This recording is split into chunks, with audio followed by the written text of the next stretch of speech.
कल परसों में हम बात कर रहे थे कम्युनिज़्म के बारे में, और मैं अक्सर ही बात करता रहता हूँ उस बारे में कि कितनी बड़ी बीमारी है वो और कितना दूर रहना चाहिए उससे। और इस तरीके की घटिया बीमारी और जानलेवा बीमारी से दूर रहना है, ये बात याद कराते रहना मुझे बहुत पसंद है, इसलिए मैं अक्सर बात करता हूँ उस बारे में। तो उससे जुड़ा हुआ ही एक टॉपिक है सोवियत यूनियन। और सोवियत यूनियन के लीडर्स मोस्टली रशियन नहीं थे। ये बात शायद बहुत लोगों को पता नहीं होती। जो कि सोवियत यूनियन का सबसे बड़ा लीडर है, जो कि पूरी दुनिया में शायद सबसे ज़्यादा फेमस है, सबसे लंबे समय तक सोवियत यूनियन पे शासन था, और उस कंट्री के फॉर्मेटिव ईयर्स में वो कहाँ जाने लगी उसका जिम्मेदार जो इंसान था, Joseph Stalin. He was not a Russian, he was from Georgia, जो कि एक नॉर्थ कॉकेसस की एक कंट्री है। जो जोसेफ जुगाशविली, आई थिंक ये नाम था। और बाय द वे एक फन फैक्ट ये है कि जॉर्जिया में आपको अगर कोई भी इंसान मिले जॉर्जिया से, तो उसका जो लास्ट नेम है वो एंड में वीली करके ही एंड होता है। वीली या ईली, LLI करके ही उनका नाम एंड होता है। यही चीज़ सेम उनका ही एक नेबर है अर्मीनिया, उनके यहाँ हर किसी का नाम IAN के साथ एंड होता है। लास्ट नेम की बात कर रहा हूँ। जैसे किम कार्दाशियन एक Armenian origin, semi Armenian origin की है, तो इयान है, कार्दाशियान, IAN। इसके अलावा और कोई तो एक बड़े फेमस चेस प्लेयर भी वहाँ के, पर अभी नाम नहीं ध्यान आ रहा, पर किसी भी अगर अर्मीनियन का नाम देखोगे IAN से ऐड हो। एनीवे, ये एक छोटा सा फन फैक्ट था। वीडियो देखते हैं अभिजीत अय्यर मित्रा की इस बारे में। I mean, you look at the USSR. Which of the leaders of the USSR was a Russian? Lenin wasn't. Lenin wasn't. He was a Chuvash. Stalin was Georgian. Khrushchev was Ukrainian. Brezhnev was Russian. Gorbachev was Georgian, wasn't he? No, Gorbachev was also Russian. Brezhnev was the first Russian to rule Russia in 200-300 years. Because remember, what we call the Romanovs are actually the house of Gotrov. And they were the cadet branch of the Romanov family, which by the time of Tsar Nicholas II was entirely German because they went on marrying German princes after German princes after German princes. And then there was Catherine, who was German. Catherine was German. And we don't even know if her son was actually the son of her husband. And he had a huge complex because of that, of course. And then his son, who killed him, Alexander, had huge complexes for killing his father. And then, you know, so Napoleon's invasion kind of turned him into a saint because he comes out on the balcony in St. Petersburg and swears that famous oath on he will liberate every ounce of Holy Mother Russia, kind of this thing. But it's such a miscaginated society. Yes.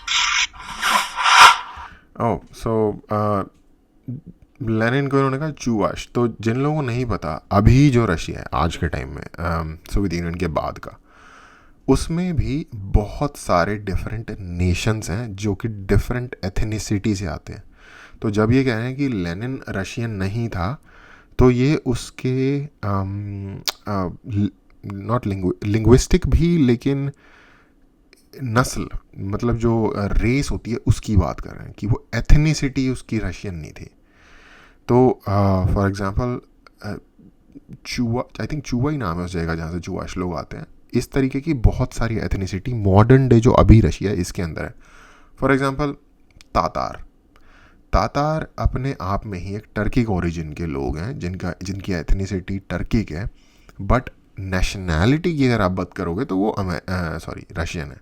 इसी तरीके से Lenin, अगर आप nationality modern day के हिसाब से, nationality के हिसाब से देखोगे तो वो रशियन था। अभी वॉर चल रही है, उनका आई थिंक डिफेंस मिनिस्टर है सर्गेई शोइगु नाम है उसका बंदे का, थोड़ा सा ईस्ट एशियन किस्म के फीचर हैं, आपको दिखेगा। तो वो बंदा एथनिक रशियन नहीं है। तो ये लोग जो डिस्कशन कर रहे हैं इसमें, ये लोग बात कर रहे हैं, ये लोग नेशनैलिटी की बात नहीं कर रहे हैं।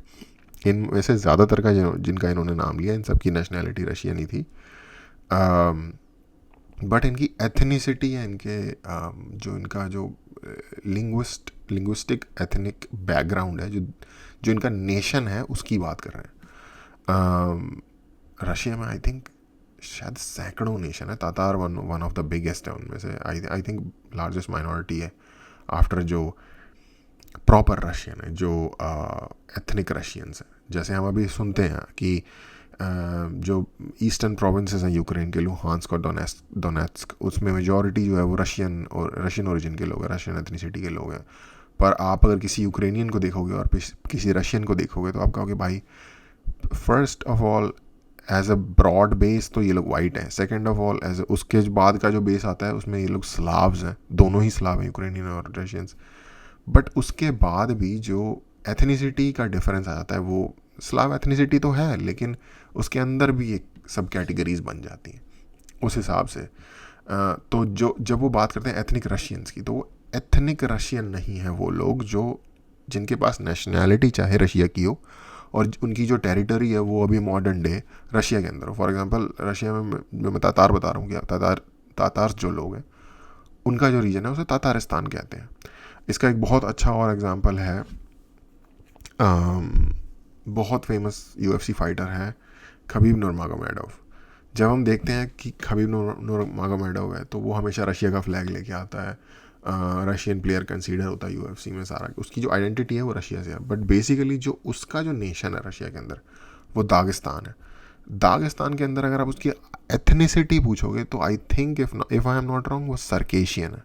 सर्केशियन एक सर्टेन एथनिसिटी के लोग थे जो इस दागिस्तान के नॉर्थ कॉकेसस के रीजन में रहते थे, जिसको स्टालिन ने एक्चुअली पर्ज करके साइबेरिया में बहुत क्या तो कहते थे उस प्रोसेस को, लाइक पॉपुलेशन को जो मूव आउट कर देते हैं, उस प्रोसेस का एक नाम होता है, अभी ध्यान नहीं आ रहा, तो मूव आउट कर देते. तो सर्केशियन नेशन का वो बंदा है. दागिस्तान उस जगह का नाम है जहाँ से वो है, बट उसकी एथनिसिटी सर्केशियन है.